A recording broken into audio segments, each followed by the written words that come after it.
എടി കനക, നീ ഇതെന്ത് ചെയ്യും? നിന്നോട് ഞാൻ ഈ പുസ്തകം കയ്യിൽ തന്നിട്ട് ഞാൻ കുളിച്ച് വരുമ്പോഴത്തേക്ക് യൂട്യൂബിന്റെ കണ്ടന്റ് ഉണ്ടാക്കാൻ പറഞ്ഞിട്ട് നീ ആ ഫോണും തോണ്ടിക്കൊണ്ടിരിക്കുക അല്ലേ? എടി ഇതാ ഇവളെയൊക്കെ ഒരു കാര്യം ഏൽപ്പിച്ചാണല്ലോ കുഴപ്പം. ആ യൂട്യൂബിലെ ചുമ്മാ വളവളാന്ന് പറഞ്ഞാൽ യൂട്യൂബ് ആകുകയല്ല, നല്ല വൃത്തിക്കുള്ള കണ്ടന്റ് ഉണ്ടാക്കിയിട്ടില്ലേ മനുഷ്യന്മാര് കാണുകയല്ല. അത് അതൊന്നും തൊട്ട് നോക്കി പോലും ഇല്ല അല്ലേടി. ഞാനേ കണ്ട പണികളെ കൂടെ ചെയ്ത് അതിപ്പോ ഒന്ന് നോക്കിയോളോ. എടി നീ എന്നാക്ക പണി എവിടെ ചെയ്ത്? നീ എന്നാ പണി ചെയ്തെന്നാ ഈ പറയുന്നത്? ഇവിടെ ഇങ്ങനെ കിടന്നിരുന്നത്. പിന്നെ എങ്ങനെയാ തുടച്ച് ബാത്റൂം കഴുകി ചോറ് വെച്ച് കൂട്ടാൻ വെച്ച് മീൻ കൂട്ടാൻ ചിക്കൻ കറി കുളിക്കാൻ വെള്ളം ചൂടാക്കി ചായ ഉണ്ടാക്കി പലഹാരം ഒക്കെ ആരാ ചെയ്തേ? ഒരാഴ്ച പിന്നെ വീട്ടിൽ വെച്ച ചെയ്ത കാര്യങ്ങളുടെ കണക്ക് കൂടി ഇതിലൂടെ കൂട്ടണ്ട. അതൊന്നല്ല ഞാൻ ഇവിടെ വന്ന് ചെയ്ത പണിയാ ഇതൊക്കെ. എടി ആ പുസ്തകം വായിച്ചൊരു കണ്ടന്റ് ഉണ്ടാക്കാനല്ലേ ഞാൻ നിന്നോട് പറഞ്ഞത്? നീ കണ്ടിട്ടില്ലേ ഞാൻ എപ്പോഴും ഇവിടെ ഇരുന്നിട്ട് കണ്ടന്റ് ഉണ്ടാക്കുന്നത്? അത് ഞാൻ കണ്ടിട്ടുണ്ട്. ഞാനേ അവിടെ നിന്ന് വന്ന് നോക്കുമ്പോ അപ്പൊ ഈ സാധനം എടുത്തിട്ട് ഒന്നും ഇങ്ങനെ നോക്കും. ഞാൻ അങ്ങോട്ട് പോയി കഴിഞ്ഞാതെ അപ്പൊ ഇത് തോണ്ടല്ല എടി തോണ്ടണ്ട. പിന്നെ എനിക്ക് ആവശ്യമുള്ളവരെ വിളിക്കണം, തോണ്ടണം, മെസ്സേജ് അയക്കണം, വാട്സാപ്പില് ഫേസ്ബുക്കില് ഇൻസ്റ്റയിലും ഒക്കെ എനിക്ക് കാര്യങ്ങൾ പറഞ്ഞിട്ടുണ്ട്. കുറച്ച് മുന്നേ സെന്റർ ടീച്ചർ വിളിച്ചു. ആ സെന്റർ ടീച്ചർ മഞ്ചേരിയുള്ള എൻ്റെ കട്ട ഫ്രണ്ടാ. അവള് വിളിച്ചാൽ ഞാൻ പിന്നെ വിളി എടുക്കരുതെന്നാണോ നീ പറയുന്നത്? അല്ല എടി, നിന്റെ സത്യ ഷേർലി പിന്നെ ആരാണ്ടൊക്കെ എൻ്റെ അനിയത്തി ഇവരൊക്കെ മണിക്കൂറിന് 1 2 വെച്ച് വിളിക്കുന്നുണ്ടല്ലോ. അവരൊക്കെ വിളിച്ചു കഴിഞ്ഞാൽ അടുപ്പത്ത് പാല് തിളച്ച് വരികയാണെങ്കിലും അതവിടെ ഇട്ടിട്ട് നീ ഒരു ഒറ്റ ഓട്ടോ ഫോൺ വിളിക്കാൻ വേണ്ടിയിട്ട് ആ മുറിക്കകത്ത് പോയാ നിന്റെ ഫോൺ വിളി. അത് ശരി. അപ്പൊ അതൊന്നും കുഴപ്പമില്ല. ഞാൻ എൻ്റെ സെന്റർ ടീച്ചർ വരുമ്പോഴും അതുപോലെയുള്ള പ്രധാനപ്പെട്ട വരുമ്പോഴും ഫോൺ എടുക്കുന്നതാണ് ഇപ്പൊ കുഴപ്പം. മനസ്സിലായില്ലേ?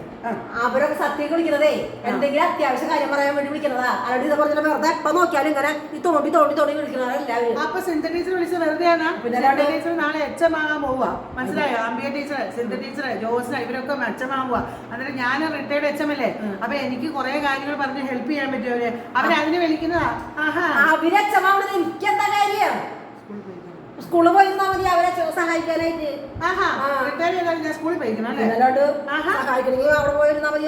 അവിടെ നിന്ന് ഫോൺ വിളിച്ച് ഇവിടെ നിന്ന് പറഞ്ഞു കൊടുക്കാൻ നിൽക്കുന്ന നേരം അവിടെ പോയിരുന്ന അപ്പൊ കാര്യങ്ങൾ ക്ലിയർ ആക്കി കൊടുത്തു. നീ നാളെ ഷാർലിയുടെ വീട്ടിലും സത്യയുടെ വീട്ടിലൊക്കെ പോയി പറയേണ്ടതൊക്കെ പറഞ്ഞു വെച്ച് പിന്നെ ഇവിടെ ജോലിക്ക് വന്നാൽ മതി കേട്ടോ. അവര് കേക്കണ്ട. അപ്പൊ വിളിച്ച് തന്നോളൂ ഫോണിൽ കൂടെ. അല്ല അത് നീ തന്നെ ഈ വലിയ പത്രാസില് ചെറിയ പിടിയും ടോപ്പും പിന്നെ വലിയ ഉണ്ടിലും ഉഷിക്കും എല്ലാ സാമാനും ഇട്ടിട്ട് എങ്ങോട്ടാണ് ഈ മുടി അടിച്ചിട്ട് എങ്ങോട്ടാ നീ പോകുന്നേ? ഞാനേ കടയിലേക്കൊന്നും പോവായിരിക്കും. എന്റെ മേക്കപ്പ് സാധനങ്ങളൊക്കെ കഴിഞ്ഞു, ലിപ്സ്റ്റിക്കും പൗഡറും ഇതൊക്കെ കഴിഞ്ഞു, പോയി വാങ്ങാൻ വേണ്ടി പോവാ. ഓ അത് ശരി. ലിപ്സ്റ്റിക് ഒക്കെ തീർന്നോ? ഇവിടെയുള്ള പഴയ തുറന്ന് തരാടി. എനിക്കൊന്നും വേണ്ട പറയുന്നത്, ഞാൻ 10 കുടിച്ചിട്ടുള്ളൂ.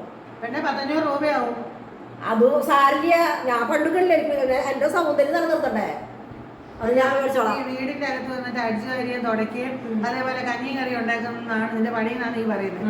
എന്നിട്ട് നീ എന്തിനാണ് ഇത്രയും സൗന്ദര്യം നിനക്ക് അതിന് വേണ്ടിട്ട്? എന്താ ഈ സൗന്ദര്യത്തിന് കുഴപ്പം? അത്ര സൗന്ദര്യത്തിനൊന്നും ആവശ്യമില്ലടി. അത്രയൊന്നും വേണ്ട. വീട്ടുപണി എടുക്കുന്നവർക്ക് അത്രയും മതി സൗന്ദര്യം. അതെ, കുശുമൂത്തിട്ട് കാര്യമില്ല. വേണ്ടില്ലേ? ഇതെന്തുട്ട് നോക്കിയത്? കുണ്ടും കൂടിയും ഒക്കെ ചുക്കും ചൊറിയാ. ഇതൊന്നും ഇല്ലാത്താണ് എന്റെ മുഖം. കണ്ട കുശുമൂത്തി ഒരു കാര്യം. എവിടെ നിറം വെച്ച് നോക്ക്, ദേഹത്തിലൊക്കെ നിറം കണ്ട. ഇവിടെ ഒരു സാമാനം, ഇവിടെ ഒരു സാധനം. അതേപോലത്തെ ഒന്നും എനിക്കില്ല. കുശുമൂത്തി ഒരു കാര്യമില്ല. നിന്റെ വലിയ പുരോഗമനം. പിന്നെ ഒന്നുമല്ല, ഒരു കുന്തമല്ല. എന്നെ കൂടെ ഒന്നിച്ചൊരു വഴിയിൽ നിന്ന് ഒരാൾ കാണുക. അവര് പിന്നെ അവർക്ക് ആരുടെ കൂടെ ലക്ഷണമുണ്ട്. അതിപ്പോ എന്താ വെച്ചിട്ടുണ്ടെങ്കിൽ ആന പുറത്തൊരു ശരീരവും ഹൈറ്റും വെയിറ്റും ഇതുള്ള ആൾക്കാരെ കണ്ടു കഴിഞ്ഞാൽ എന്നെ കാണില്ല, നിങ്ങളെ കാണുള്ളൂ ആൾക്കാര്. അപ്പൊ പറയാണ്ടിരിക്കോ? എന്നാ ഞാൻ ഇങ്ങനെ നിൽക്കാടി. എന്നാലോ അങ്ങനെ നിന്ന കാര്യം കാല് പറയോ? വേദനയല്ലേ? മുട്ടുവേദനയല്ലേ? മുട്ടുവേദനയൊക്കെ ഉണ്ട്.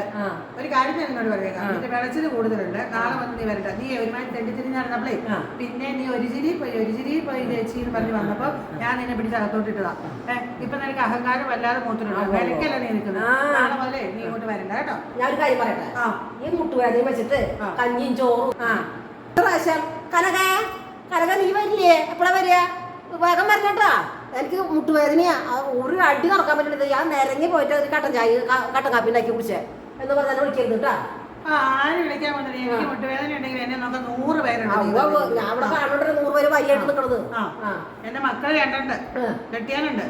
എന്റെ പിന്നെ അമ്മച്ചിയുണ്ട് എന്റെ കുടുംബക്കാരെ എന്തോരം പേരെ ഞാൻ വിളിച്ചെന്ന് ഞോട്ട ഇങ്ങനെ വിളിച്ചാൽ മതി 100 പേരോട് പിന്നെ 150 ആള് വന്ന് പരിചയം ഞാൻ പറഞ്ഞതാ ഇങ്ങനത്തെ പിന്നെ